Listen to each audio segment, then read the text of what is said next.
மக்களோட உடம்புக்கு எப்படி ரத்தம் முக்கியமோ அது மாதிரி லைஃபுக்கு வந்து பெட்ரோல் முக்கியம். இதில் போய் டேக்ஸ் வச்சு 30% 40% டேக்ஸ் வச்சு இப்போ கவர்மெண்ட் வசூல் பண்ணுறதுங்கிறது நம்ம உடம்புல உள்ள ரத்தத்தை உறிஞ்சுறதுக்கு சம்மந்தம் அது. யாராக இருந்தாலும் குறைஞ்சது 5000 ருபீஸ்க்கு பெட்ரோல் போட்டால் தான் இன்றைக்கி வண்டி ஓட்ட முடியும். இது வந்து பைக் வச்சுருக்கவங்களுக்கு, கார் வச்சுருக்கவங்களுக்கு மேக்ஸிமம் 15000 ரூபா.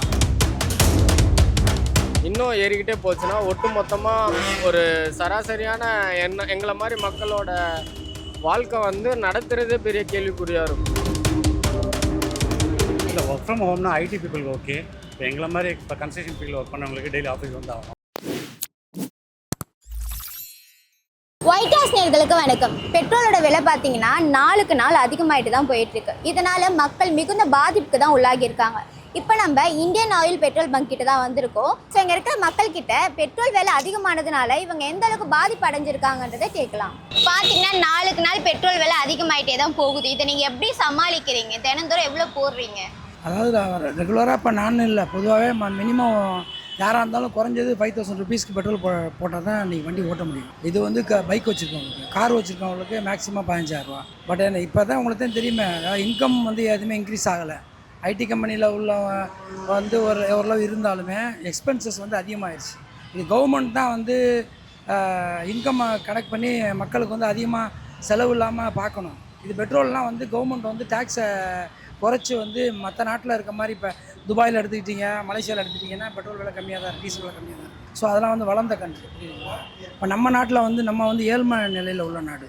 நம்ம நாட்டில் வந்து 100 ரூபா 105 ரூபாங்கிறது அதிகம்தான். ஏன்னா மக்கள் நல்லா தெரியுது, ஒரு 30% 40% வந்து டேக்ஸ் போடுறாங்கங்கிறது தெரியுது. இப்போ நம்ம என்ன சொல்கிறோன்னா, மற்ற தேவையில்லாத இதில் கொடுக்குறத விட இந்த டேக்ஸை குறைச்சி இப்போ ஈக்குவலாக இப்போ துபாயில் வந்து என்ன இந்தியன் ருபிக்கு என்ன பெட்ரோல் ரேட்டு போகுதோ அதுலேருந்து ஒரு 10 ரூபா எக்ஸ்ட்ரா வச்சு விற்கலாம். புரியுதுங்களா? ஏன்னா அது வந்து நமக்கு வந்து அங்கேருந்து வரக்கூடிய டிரான்ஸ்போர்ட்டை கால்குலேட் பண்ணலாம். பட் அதில் பெட்ரோலை சராசரியாக வந்து இது வந்து மக்களோட உடம்புக்கு எப்படி ரத்தம் முக்கியமோ அது மாதிரி லைஃபுக்கு வந்து பெட்ரோல் முக்கியம். இதில் போய் டேக்ஸ் வச்சு 30% 40% டேக்ஸ் வச்சு இப்போ கவர்மெண்ட் வசூல் பண்ணுறதுங்கிறது நம்ம உடம்புல உள்ள ரத்தத்தை உறிஞ்சுறதுக்கு சம்மந்தம் அது. ஆக்சுவலி எலெக்ஷனுக்கு முன்னாடி பார்த்தீங்கன்னா வந்து 13 ரூபாய் இருந்தது வந்து நாங்கள் குறைக்கிறோம், 13 ரூபாய் இருந்தது வந்து 3 ரூபாவை நாங்கள் குறைக்கிறோம் சொல்லியிருந்தாங்க. நான் வந்து 2014 டாலர் ரேட் வந்து ஒரு டாலருக்கு வந்து 62 இந்தியன் ருபீஸ் கொடுத்தா இன்னும் ஒரு டாலர் கிடச்சிக்கிருந்துச்சு. இன்னைக்கு 95 ருபீஸ் கொடுத்தா தான் ஒரு டாலர் கிடைக்கிது. வித்தின் 12 இயர்ஸ் பாருங்கள், 12 இயர்ஸ்க்குள்ளே வந்து எத்தனை மடங்கு நம்ம வந்து நம்மளோட எக்கனாமி வந்து டவுன் ஆகிருக்கு. இது எல்லாருமே சராசரி எல்லாருக்குமே உணரத்தான் செய்கிறோம். பட் என்ன செய்கிறது, கவர்மெண்ட் தான் பார்த்து அதை சரி பண்ணணும். அதாவது இண்டிவிஜுவல் பர்சனோட இன்கம் வந்து ஏற்ற வேண்டிய கவர்மெண்டோட பொறுப்பு. இன்றைக்கி வந்து நம்ம வந்து சம்பாதிக்கிறதால யாராலையும் சேமிக்கலாம் முடியாது. மேற்கொண்டு கடனை இப்போ டியூக்கு வண்டி வாங்கினா டியூ கூட கட்ட முடியாது. நல்லா யோசிச்சு பாருங்கள், பெட்ரோலே 6000 ரூபாய்க்கு ஒரு 20000 சேலரி வாங்குற ஒரு பர்சன் வந்து 6000 7000 ஒரு மாதத்துக்கு பெட்ரோல் போட்டால் அப்போ என்ன பண்ண முடியும் சொல்லுங்கள்? அவரோட சொந்த ஓன் எக்ஸ்பென்ஸே 10000 வந்துச்சுன்னா குடும்பத்துக்கு என்ன கொடுக்க முடியும்? பிள்ளைங்களை எப்படி வளர்க்க முடியும்? யோசிச்சு பாருங்கள். ரொம்ப இது பெட்ரோலெல்லாம் டேக்ஸ் போடுறதுங்கிறது தேவையில்லாத ஒரு விஷயம். அதெல்லாம் கவர்மெண்ட் வந்து அனலைஸ் பண்ணி அதெல்லாம் டேக்ஸ் எல்லாம் எடுத்துரும். இது போர் காரணத்தினால நடக்குதுன்னு நினைக்கிறீங்களா, இல்ல அரசியலுக்குள்ள இருக்கிற போட்டியில இவங்க இந்த மாதிரி மக்கள் பாலிசி? அதுக்கு போர் காரணங்கிறது போரால வந்து டிமாண்ட் தான் வருமே ஒழிய ரேட் ஏறுறதுங்கிறது ரொம்ப போர் ஃபுல் அட்டாக் ஆனதை சுத்தமாக வந்து நமக்கு வந்து இம்போர்ட்டே ஆகலைன்னா தான் அதோட இது ஆஸ் யூஷுவல் கவர்மெண்டோட பாலிசியில் அவங்க வந்து இதை வந்து கண்டிப்பாக பெட்ரோலுங்கிறது ரொம்ப அத்தியாவசியமான ஒரு விஷயம். இதில் வந்து டேக்ஸ் அவங்க எடுத்தே ஆகணும், இல்லை டேக்ஸை குறைச்சாகணும். டெய்லியும் போடுறதே பெரிய பிரச்சனையாக தான் இருக்குது. ஸோ எப்படி பார்த்தாலும் சராசரியாக மிடில் கிளாஸில் இருக்கவங்களுக்கு தான் இது ரொம்ப பிரச்சனையாக இருக்குது. ஸோ அப்பர் கிளாஸில் இருக்கவங்களுக்கு ப்ராப்ளமாக இல்லை.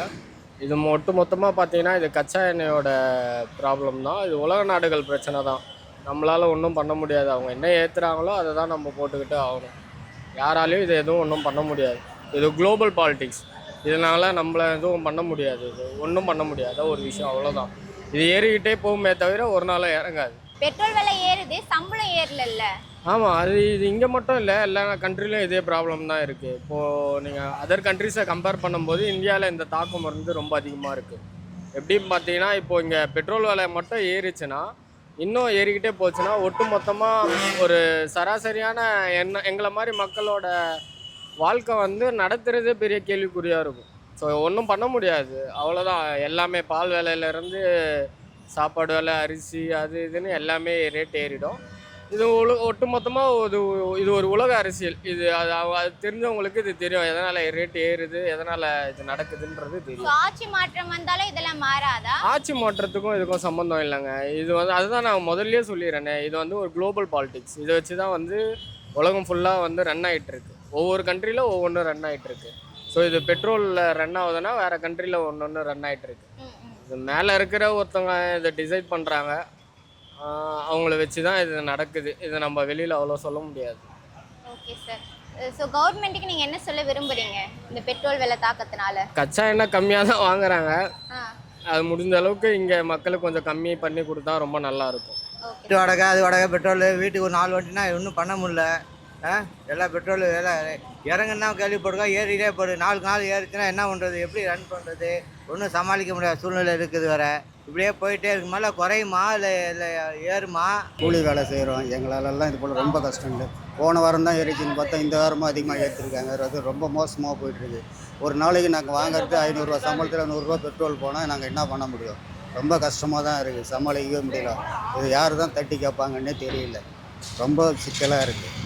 நாங்கள் 100 ரூபா 150 ரூபா பெட்ரோல் கொடுத்துட்டா 350 ரூபா வச்சுன்னு குடும்பத்தை எப்படி ஓட்டுறது?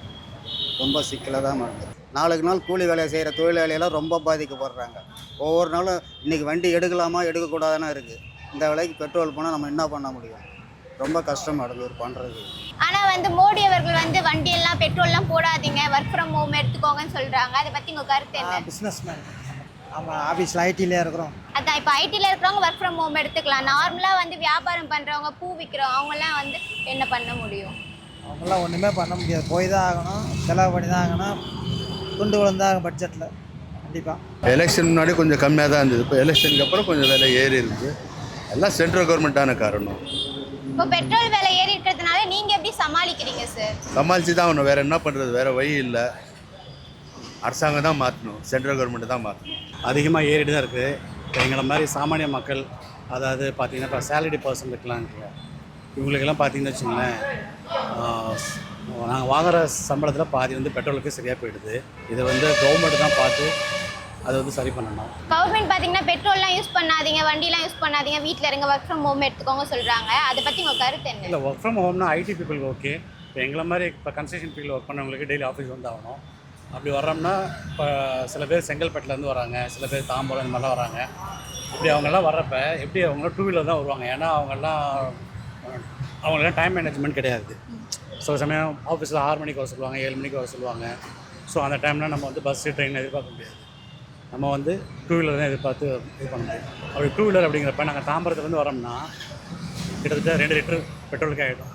அப்போ ஒரு நாளைக்கு 250 ரூபா 200 ரூபா அந்த மாதிரி பெட்ரோலுக்கே சரியாயிடுது. ஸோ வாங்குகிற சம்பளத்தில் பாதி பெட்ரோலுக்கே போயிடுச்சுன்னா அப்புறம் எப்படி கும்பிட்டு சமாளிக்க முடியும்? அதுதான் அது கவர்மெண்ட் அவங்களா பார்த்து இந்த மாதிரி இதெல்லாம் அவங்கெல்லாம் சாமானிய மக்கள் அவங்களுடைய கஷ்டத்தை பார்த்து கவர்மெண்ட் அவங்க தான் ஏதாவது ஸ்டெப் எடுத்து பெட்ரோல் விலையை குறைக்கணும். Okay sir. இப்போ பார்த்தீங்கன்னா நீங்கள் பெட்ரோல் விலை ஏறுறதுக்கு முன்னாடி எவ்வளோ யூஸ் பண்ணீங்க, விலை ஏறினதுக்கு அப்புறம் எவ்வளோ யூஸ் பண்ணுறீங்க? இப்போ பெட்ரோலோட ஏறத்துக்கு முன்னாடி பார்த்தீங்கன்னு வச்சிங்களேன், மாதத்துக்கு 2 தடவை போடுறேன்.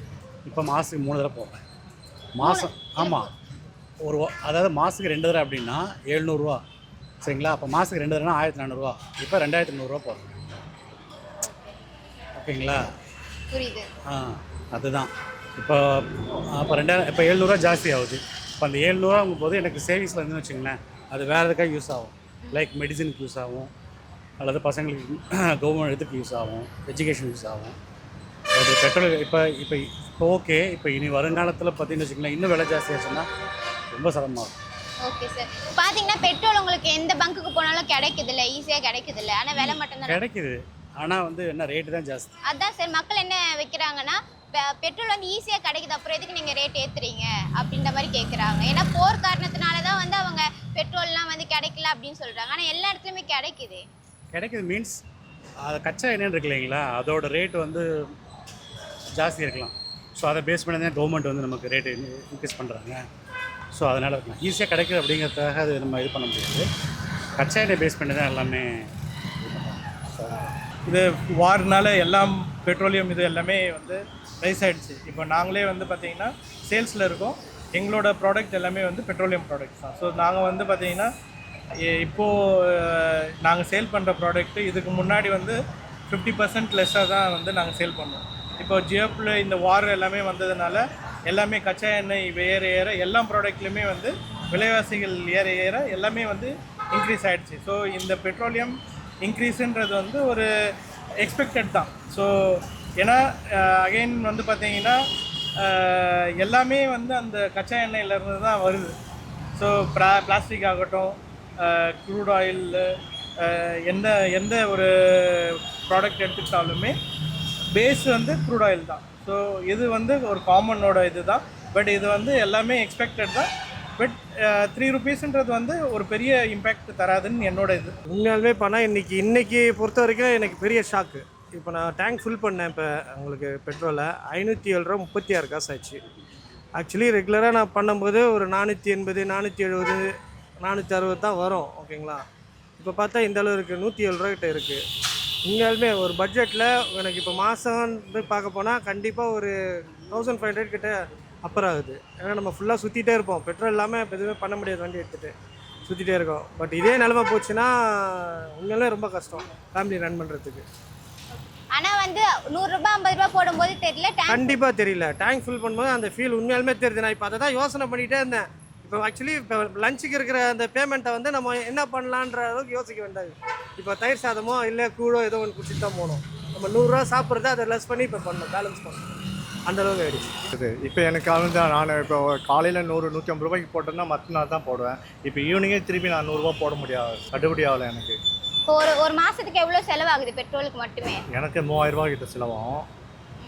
ஆக்சுவலாக 2500 ரூபா போயிருந்தது. இப்போ இதனால் ஏறினால இன்னொரு 1000 ரூபாய் எனக்கு கூட ஆகும். 3500 ரூபா ஆகும் பெட்ரோல்.